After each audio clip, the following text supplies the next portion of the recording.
Hello friends, official exam point के इस YouTube channel पर आपका एक बार फिर से स्वागत है। देखिए स्टूडेंट्स, हमारी मैथ की क्लासेज कंटिन्यू चल रही है। मैंने बीच में प्रैक्टिस सेट शुरू किया था, लेकिन किसी कारण से मैं वो क्लास नहीं ले पाई हूँ। आज से फिर दोबारा से मैं कंटिन्यू कर रही हूँ भाई, मैं इसके लिए माफ़ी चाहती हूँ। ठीक है, अब देखिए हम यहाँ पर है ना जो प्रैक्टिस सेट शुरू कर रहे हैं वो यहाँ पर तो प्रैक्टिस सेट कर रहे हैं, लेकिन हमारा ओम क्लासेस सेंटर है बारडा के अंदर, वहाँ हम इन्हीं की क्या है कि ये सब्जेक्टिव टॉपिक वाइज क्लास वहाँ पर पढ़ रहे हैं भाई। तो इसलिए अगर आपको इसकी डिटेल से पढ़ना है, यानी कि जो भी हम टॉपिक यहाँ पर जो भी क्वेश्चन यहाँ करेंगे तो वो सारी आप हमारे क्लास ले सकते हैं ओम क्लासेस बारडा के अंदर। हमने वहाँ पर अब स्पेशल बैच शुरू कर रखे हैं। एक तो दिल्ली पुलिस हेड कांस्टेबल का बैच शुरू कर रखा है भाई, और रेलवे ग्रुप डी की भी हम वहाँ पर भी प्रैक्टिस सेट करवाते हैं, यहाँ पर भी करवा रहे हैं भाई यूट्यूब चैनल के माध्यम से। ठीक है, और सीईटी का तो देखिए आप सभी को पता ही है भाई, क्या पता एग्जाम कब होगा या नहीं होगा, अभी उसके बारे में कुछ नहीं कह सकते, बट हमने बैच वहाँ पर सीईटी का अलग से कर रखा है। तो इसलिए आप हमारे सेंटर से जुड़िए, 2 दिन आप डेमो लेकर के जाइए। ठीक है, और देखिए कि हाँ मतलब अपने आप को कि हम कहाँ पर वहाँ कैसा पढ़ाते हैं। प्लीज़ आप 2 दिन की वहाँ डेमो लेकर के जरूर जाइएगा। अब देखिए यहाँ जो प्रैक्टिस सेट हमारा तीसरे नंबर का है भाई, ध्यान रखना, यानी कि 2 प्रैक्टिस सेट हमने अच्छे से पीछे कंप्लीट कर लिए हैं। अब पहला क्वेश्चन इसके अंदर दे रखा है, देखिए कलिंग का युद्ध कब हुआ था। ऑप्शन दे रखे हैं इसके अंदर 261 ईसा पूर्व, 269 ईसा पूर्व, 251 ईसा पूर्व या 256 ईसा पूर्व में। अब देखो कलिंग युद्ध के वर्णन की बात आती है तो पहले तो आपको ये पता होना चाहिए कि ये जो कलिंग युद्ध है ना, ये युद्ध हुआ किस किस के बीच में था। तो कलिंग युद्ध हुआ था किसके, एक साइड में तो सम्राट अशोक थे ना, ठीक है, कौन थे, सम्राट अशोक, और दूसरी साइड में कलिंग के राजा थे भाई। ठीक है, कौन थे यहाँ पर, कलिंग नरेश था। अब बात करें यहाँ, यानी कि इसमें जीता कौन, इसमें है ना काफी मारकाट हुई थी और सम्राट अशोक की क्या है इसके अंदर जीत हुई थी। और इसमें क्या है कि कलिंग के अंदर जीतने के बाद इसने क्या किया था, कलिंग यानी कि इसके इस युद्ध के बाद में है ना सम्राट अशोक का क्या हो गया था, हृदय परिवर्तन हुआ था भाई। ठीक है, क्या हुआ था, हृदय परिवर्तन। मतलब क्या है कि सम्राट अशोक ने है ना अपना जो मतलब जो लड़ाई दंगा है या फिर जो मारकाट वगैरह है या युद्ध करने छोड़ दिए थे। इसने बताया जाता है कि पहले यानी कि इस युद्ध से पहले ये भेरी घोष अपना रखा था, और भेरी घोष में आता है किस चीज का वर्णन भाई, यानी कि लड़ाई से संबंधित बातें होती हैं, युद्ध से संबंधित बात होती है। और इसके बाद इसने किसको अपना लिया था, धम्म घोष को अपनाया था। ठीक है, ये दोनों ध्यान रखना। लेकिन पेपर में पूछा जाता है कब हुआ था ये, 261 ईसा पूर्व के अंदर, जब ये गद्दी पर बैठा था ना। गद्दी पर कब बैठा था, 269 में बैठा था ना, 269 ईसा पूर्व के अंदर। और इसके कब 8 वर्ष बाद इसने ये युद्ध किया था। और बताया जाता है कि सम्राट अशोक है ना अपने शासनकाल के अंदर इसने एक ही युद्ध लड़ा था, और वो कौन सा आता है, कलिंग का युद्ध। ये इसने वैसे तो छोटे मोटे युद्ध तो और भी हुए थे, लेकिन इसका सबसे बड़ा जो युद्ध था वो कौन सा आता है, सम्राट अशोक का कलिंग युद्ध ही आता है भाई। काफी विद्रोह वगैरह थे ना, वो इसने दबाने की क्या है कोशिश की थी, लेकिन सबसे शक्तिशाली जो युद्ध था, जो इसका सबसे बड़ा जो युद्ध था वो कौन सा था, कलिंग का युद्ध था। अब बात करें कलिंग युद्ध के वर्णन कहाँ पर मिलता है हमें, तो इसके शिलालेखों में मिलता है ना। और कौन से शिलालेख में मिलता है इसका वर्णन, 13वें शिलालेख में। ठीक है, कहाँ पर इसका वर्णन है, 13वें शिलालेख के अंदर इसका वर्णन आता है भाई। तो इसका सही आंसर कौन सा है, ए इसका सही आंसर है भाई। कब, 261 ईसा पूर्व के अंदर। ठीक है, कब हुआ था, 261 ईसा पूर्व में। इसने एक भारत के अंदर नगर की स्थापना की थी, एक नेपाल के अंदर नगर की स्थापना की थी, कलिंग के अंदर ही। कलिंग में इसने अपनी राजधानी बनाई थी, किसको, तोसली को। ठीक है, क्या बनाया था, तोसली को इसने अपनी राजधानी बनाया था। और भारत के अंदर इसने कौन से नगर की स्थापना की थी, तो भारत में आता है इसका कौन सा, श्रीनगर भाई। श्रीनगर की स्थापना करने वाले शासक कौन थे, सम्राट अशोक थे। कौन सी नदी के किनारे किया था इसने, झेलम नदी के किनारे पर। ठीक है, कौन सी नदी के, झेलम नदी। कहां पर पड़ता है ये, कश्मीर के अंदर। ठीक है, कहां आता है, कश्मीर में है। तो इसका ए क्या है, सही आंसर है। अब बात नेक्स्ट क्वेश्चन देखिए भाई, क्लास शुरू होने से पहले है ना आप सभी एक बार क्लास को ज्यादा से ज्यादा शेयर कीजिए, और जिसने भी चैनल सब्सक्राइब नहीं कर रखा है ना, प्लीज चैनल को सब्सक्राइब कीजिए, हमें ज्यादा से ज्यादा सपोर्ट कीजिए, ठीक है। और जो लाइक वाला बटन भी दबा दीजिए भी, ताकि हमें ज़्यादा से ज़्यादा मोटिवेट मिल सके और मैं आपके लिए और ज़्यादा यहाँ पर अच्छी वीडियो ला सकूँ। तो प्लीज़ जल्दी से क्लास को शेयर कीजिए भाई। नेक्स्ट क्वेश्चन देखो, भारत के नए उपराष्ट्रपति कौन बने हैं? ऑप्शन दे रखा है यू ललित, और बी ऑप्शन दे रखा है जगदीप धनखड़, सी ऑप्शन है क्या द्रौपदी मुर्मू, और लास्ट ऑप्शन दे रखा है अमित शाह।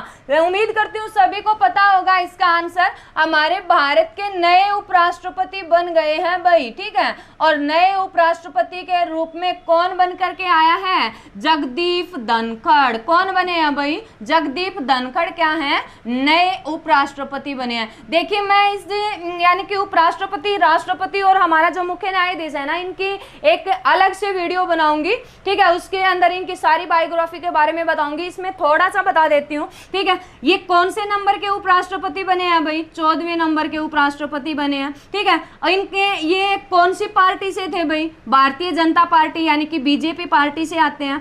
और इन्हें ये यानी कि जगदीप धनखड़ हैं जो अब हमारे उपराष्ट्रपति बने हैं ना, इससे पहले क्या थे? ये राज्यपाल थे भाई। और राज्यपाल कहाँ के थे? ये पश्चिम बंगाल के, ठीक है। पश्चिम बंगाल के क्या रह चुके हैं? ये राज्यपाल रह चुके हैं। अच्छा, इनका जन्म कब हुआ था? तो इनका जन्म आता है कब? 1951 के अंदर। कहां पर हुआ था इनका जन्म? तो इनका जन्म हुआ था राजस्थान के, और राजस्थान में कहां पर? झुंझुनू जिले के अंदर। और झुंझुनू जिले में भी कहां आता है भाई? किठाना, ठीक है। किठाना गांव के अंदर क्या है? इनका जन्म हुआ था। ये एक किसान परिवार से थे, और देखिए क्या बन गए हैं? हमारे भारत के वाइस प्रेसिडेंट यानी कि उपराष्ट्रपति बन चुके हैं भाई, ठीक है।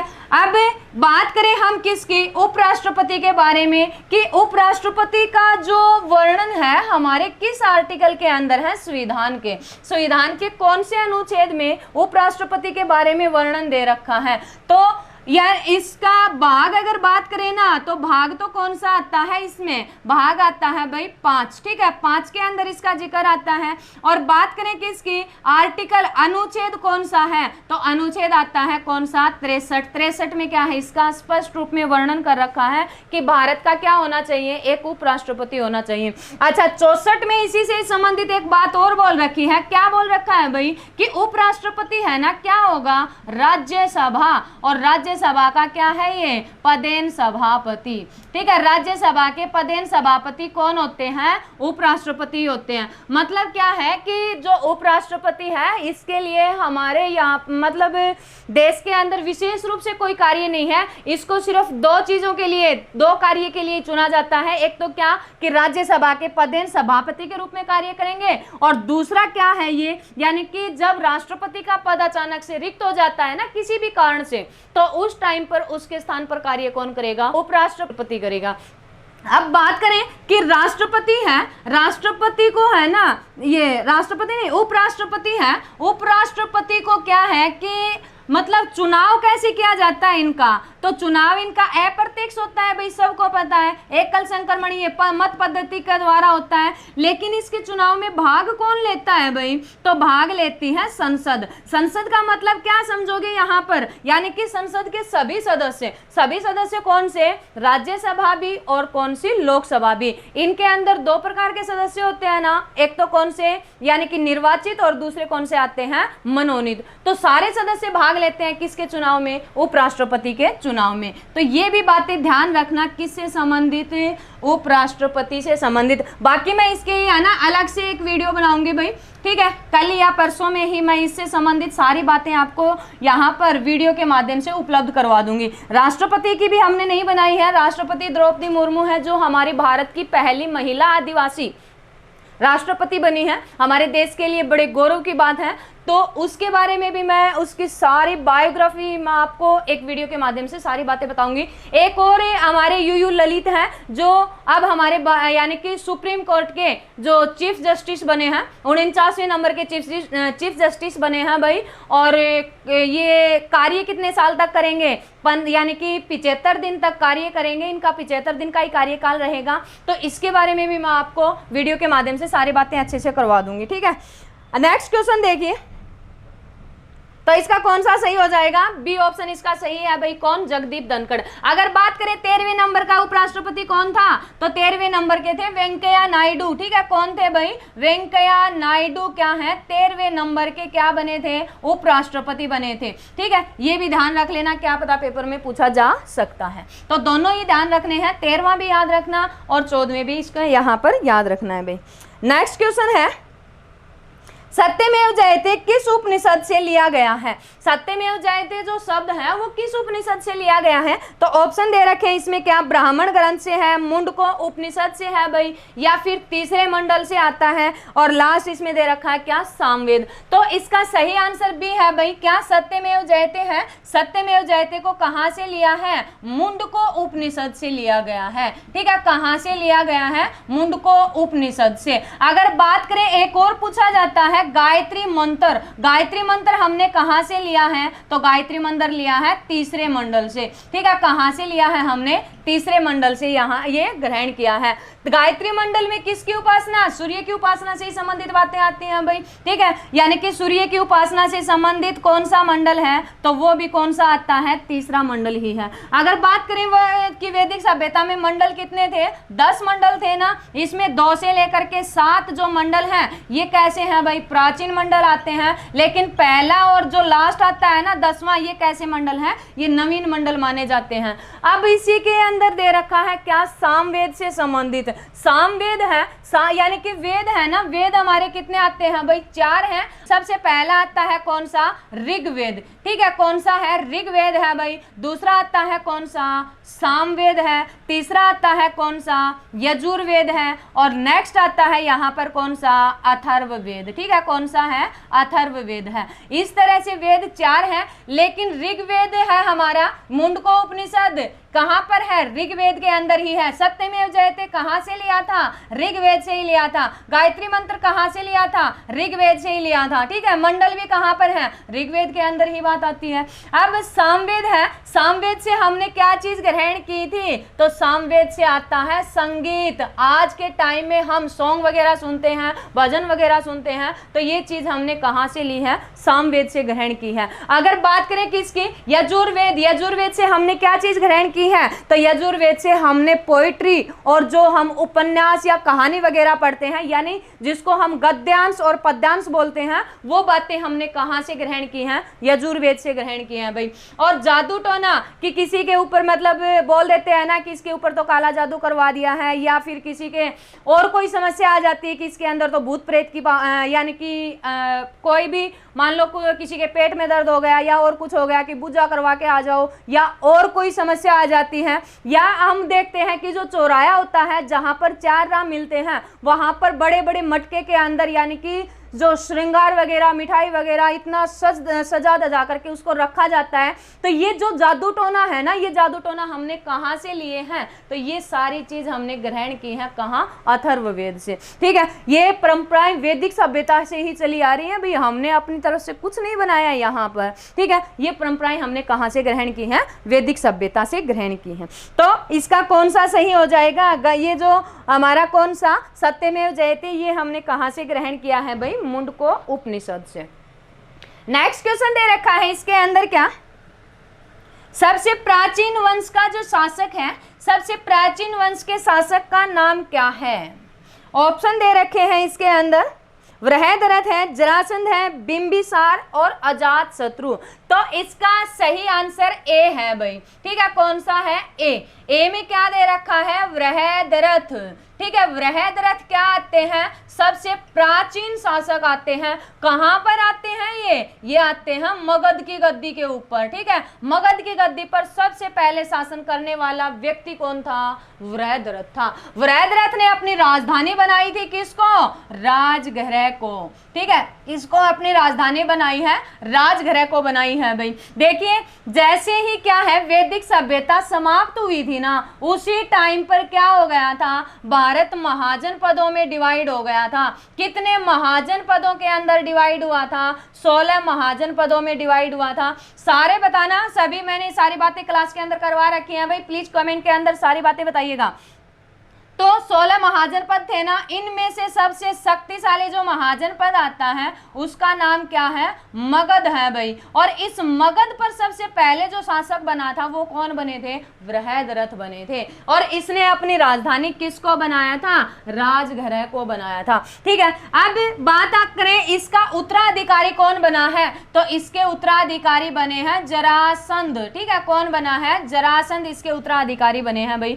लेकिन ये बात हमें कहां से पता चली कि बृहद्रथ सबसे प्राचीन वंश के शासक थे, इसका उत्तराधिकारी जरासंध था। तो ये बात हमने महाभारत के अंदर से मिली है जानकारियां। ठीक है, और महाभारत के रचनाकार की बात करें तो इसके रचनाकार कौन है, वेद व्यास क्या है भाई, इसके रचनाकार हैं। ठीक है, अब देखो यानी कि ये तो किससे संबंधित बात आ गई, सबसे प्राचीन शासक की बात आ गई। लेकिन सबसे प्राचीन वंश कौन सा था यहाँ पर, तो सबसे प्राचीन वंश आता है हर्यक वंश। और हर्यक वंश का संस्थापक कौन बना था, तो हर्यक वंश के संस्थापक थे बिंबिसार। ठीक है, कौन आते हैं, बिंबिसार थे भाई। इसने भी अपनी राजधानी कौन सी बनाई थी, राजगृह कोई बनाया था। लेकिन इसके बाद में बृहद्रथ के बाद में है ना 3 वंश बने आते हैं कहां पर, मगध की गद्दी पर। सबसे पहले हर्यक वंश आता है, फिर कौन सा आता है भाई यहाँ पर, शिशुनाग वंश आता है, और फिर यहाँ पर कौन सा आता है, नंद वंश आता है। ठीक है, कौन सा है, नंद वंश। यहाँ पर आपको पता चल जाएगा नंद वंश के अंतिम शासक गणानंद थे, और गणानंद के प्रधानमंत्री का नाम था चाणक्य। और चाणक्य की बेइज्जती करी थी किसने, गणानंद ने भाई। ठीक है, और गणानंद ने यानी कि जब इसकी बेइज्जती की तो उस बेइज्जती का बदला लेने के लिए चाणक्य ने क्या किया था, एक बच्चे को तैयार किया था राजा बनाने के लिए। और फिर जब वो बच्चा राजा बनने योग्य बना ना, उस टाइम पर इसने युद्ध किया किसके साथ में, गणानंद के साथ में। और क्या हुआ, यानी कि उस बच्चे की जीत हो गई थी। और उस व्यक्ति का नाम क्या था, उस बच्चे का नाम था चंद्रगुप्त मौर्य। ठीक है, और उसी ने क्या कर दिया, अपने वंश की शुरुआत कर दी थी कहां पर, मगध की गद्दी पर। और कौन सा वंश, मौर्य वंश। तो ये ध्यान रखना, सबसे प्राचीन शासक की बात करें तो शासक तो आता है कौन यहाँ पर, बृहद्रथ। और वंश की बात करें तो वंश आता है यहाँ पर कौन सा है भाई, हर्यक वंश। ठीक है, कौन सा वंश आता है यहाँ, हर्यक वंश है। नेक्स्ट क्वेश्चन दे रखा है, चंद्रगुप्त मौर्य ने अपनी शिक्षा कहाँ से ग्रहण की थी। मैंने सारी बातें बता रखी हैं, जल्दी से कमेंट के अंदर बताइए भाई। ठीक है, कमेंट सेक्शन में इसका आंसर दीजिए। ऑप्शन दे रखा है तक्षशिला, वैशाली, नालंदा या मुंबई। तो कहाँ पर शिक्षा ग्रहण की थी, तक्षशिला के अंदर। ठीक है, कहाँ ली है इसने अपनी शिक्षा, तक्षशिला में। तक्षशिला में शिक्षा किससे ग्रहण की थी इसने, चाणक्य से। ठीक है, किससे ग्रहण की है, चाणक्य से शिक्षा ग्रहण की है। चाणक्य का दूसरा नाम क्या था, चाणक्य का दूसरा नाम आता है विष्णुगुप्त। अगर बात करें इसका वास्तविक नाम बताइए क्या है, तो वास्तविक नाम भी आता है विष्णुगुप्त। और किस नाम से जानते हैं इसको कहा जाता है कौटिल्य। ठीक है, कौटिल्य के नाम से भी। चाणक्य की प्रसिद्ध पुस्तक आती है, और प्रसिद्ध पुस्तक का नाम क्या है, अर्थशास्त्र। ये इकोनॉमिक्स वाला अर्थशास्त्र नहीं है भाई, इसके अंदर किस चीज का वर्णन है, इसमें सारी कूटनीतियां आती हैं। कौन सी, जो एक राजा के लिए मतलब एक राजा को पता होनी चाहिए, प्रशासन व्यवस्था से संबंधित इसके अंदर क्या है, सारी बातें आती हैं। किसमें, अर्थशास्त्र में। सीधा क्वेश्चन पूछ लेते हैं, अर्थशास्त्र का संबंध किससे है, तो अर्थशास्त्र का संबंध आता है राजनीति से, प्रशासनिक व्यवस्था से संबंधित। तो तक्षशिला वर्तमान में कहां पर है, पाकिस्तान के अंदर है। ठीक है, कहां है, पाकिस्तान। और इसके अंदर इसने क्या की थी, शिक्षा ग्रहण की थी। ठीक है, तो कौन सा सही है इसका, ए ऑप्शन सही है भाई। अगला क्वेश्चन दे रखा है, इतिहास का स्वर्ण काल किस वंश को कहा जाता है, या किस काल को कहा जाता है। ऑप्शन दे रखे हैं, गुप्त काल को, मौर्य काल को, और सी दे रखा है दिल्ली सल्तनत को, या मुगल काल को। तो कौन से को कहा जाता है, देखिए 2 स्वर्ण काल आएंगे भी यहाँ पर। एक तो मध्य काल में स्वर्ण काल कहलाता है, और एक प्राचीन काल में कहलाता है। अगर बात करें कि इतिहास का प्रथम स्वर्ण काल, ठीक है, इतिहास का प्रथम स्वर्ण काल किसको बोला जाता है, तो ये बोला जाता है कौन से को, गुप्त काल को। किसको बोलते हैं भाई, गुप्त काल को कहा जाता है। क्यों कहा जाता है इतिहास का प्रथम स्वर्ण काल, क्योंकि सबसे ज्यादा कला एवं संस्कृति का विकास हुआ था ना हमारे भारत में, तो सबसे ज्यादा कहां पर हुआ है, सबसे पहले कहां पर हुआ है, इस गुप्त काल के अंदर ही देखने को मिला है भाई। अगर मुगल काल में बात करें तो मध्यकालीन भारत में बात करें तो मध्यकालीन में सबसे ज्यादा जो कला एवं संस्कृति विकसित हुई थी वो कौन से में, मुगल काल के अंदर विकसित हुई थी। और इस कारण से मुगल काल को दूसरा साहित्य इतिहास का स्वर्ण काल कहा जाता है। ठीक है, दोनों ध्यान रखने हैं। तो भारत का प्रथम इतिहास का स्वर्ण काल कहलाता है कौन सा, गुप्त काल। अगर बात करें गुप्त काल के संस्थापक कौन थे, तो संस्थापक आते हैं इसके श्रीगुप्त। ठीक है, और श्रीगुप्त का उत्तराधिकारी कौन बना था, घटोत्कच बने थे भाई। अगर बात करें इसके वास्तविक संस्थापक की, तो वास्तविक संस्थापक कौन था, वास्तविक संस्थापक आता है चंद्रगुप्त। और चंद्रगुप्त मौर्य नहीं है, यहाँ पर कहीं मौर्य को समझ लो, यहां आता है कौन सा, चंद्रगुप्त प्रथम। ठीक है, कौन है भाई, चंद्रगुप्त प्रथम है। ठीक है, कौन है भाई, चंद्रगुप्त प्रथम इसके वास्तविक संस्थापक हैं। लेकिन ये जितने भी राजा बैठे हैं ना गुप्त साम्राज्य के अंदर, सभी ने उपाधि धारण की है। और किसकी उपाधि धारण करके बैठे हैं, ये महाराजा धीराज की उपाधि। ठीक है, किसकी उपाधि धारण की है इन सब ने, महाराजा। और महाराजा कौन है, धीराज। महाराजा धीराज की उपाधि धारण करके क्या है, ये गद्दी पर बैठे हैं। अगर बात करें यानी कि चंद्रगुप्त का उत्तराधिकारी कौन बना था, तो वो बने थे समुद्रगुप्त। बताइए भाई, आज ही करवाई थी ना ये सारी बातें। और समुद्रगुप्त को किस नाम से जाना जाता है, भारत का नेपोलियन कहा जाता है। और ये क्या था सबसे ज्यादा, ये ज्यादा आता है कवि प्रिय, यानी कि कवि था ये खुद भी। और इस कारण से इसने एक उपाधि धारण की थी, कौन सी, कविराज की उपाधि धारण की थी। और इसने अपने शासनकाल के अंदर सिक्के चलाए थे ना, कौन से सिक्के चलाए थे इसने, तो इसने जो भी सिक्के चलाए उन पर चित्रांकन करवाया था। किसका चित्रांकन करवाया था, खुद का। और कैसे, वीणा बजाते हुए खुद को क्या है, सिक्कों पर अंकित करवाया था। इसका दरबार में एक दरबारी कवि भी रहता था ना, कौन थे, हरिसेन। हरिसेन क्या है, इसके दरबारी कवि आते हैं। और हरिसेन ने एक रचना लिखी थी, यानी कि किसकी करी थी इसने, प्रयाग प्रशस्ति लेख लिखा था भाई। और प्रयाग प्रशस्ति जो लेख आता है ना, ये प्रयाग प्रशस्ति लेख किस चीज से संबंधित है, इसमें किस चीज का वर्णन है, तो सारा वर्णन मिलता है समुद्रगुप्त का। अगर बात करें कि गुप्त साम्राज्य का सबसे शक्तिशाली राजा कौन था, तो सबसे शक्तिशाली है कौन है, चंद्रगुप्त सेकंड। और चंद्रगुप्त सेकंड के शासनकाल में कब, 399 ईस्वी के अंदर। और कौन आए थे, एक चीनी यात्री भारत आया था। और उस चीनी यात्री का नाम क्या था, फाहियान। देखिए, दो चीनी यात्री भारत आते हैं ना, एक तो ह्वेनसांग है और दूसरा कौन सा है, फाहियान। फाहियान आया था चंद्रगुप्त सेकंड गुप्त काल के अंदर। और ह्वेनसांग आए थे किसके टाइम में, हर्षवर्धन के टाइम में। ठीक है, तो दोनों बातें यहाँ पर ध्यान रखना। फिर आगे चंद्रगुप्त जो सेकंड है, इसका उत्तराधिकारी बना कौन है, कुमारगुप्त। और कुमारगुप्त ने क्या किया था, नालंदा विश्वविद्यालय की स्थापना की थी। नालंदा विश्वविद्यालय किसके द्वारा बनवाया गया, तो कुमारगुप्त के द्वारा। और इसने अपने शासनकाल के अंदर मयूर का अंकन करवाया था अपने सिक्कों पर। ठीक है, और अंतिम जो बात आती है, अंतिम कौन आता है भाई, मतलब शासन करने वालों में, और वो है कौन है, स्कंदगुप्त।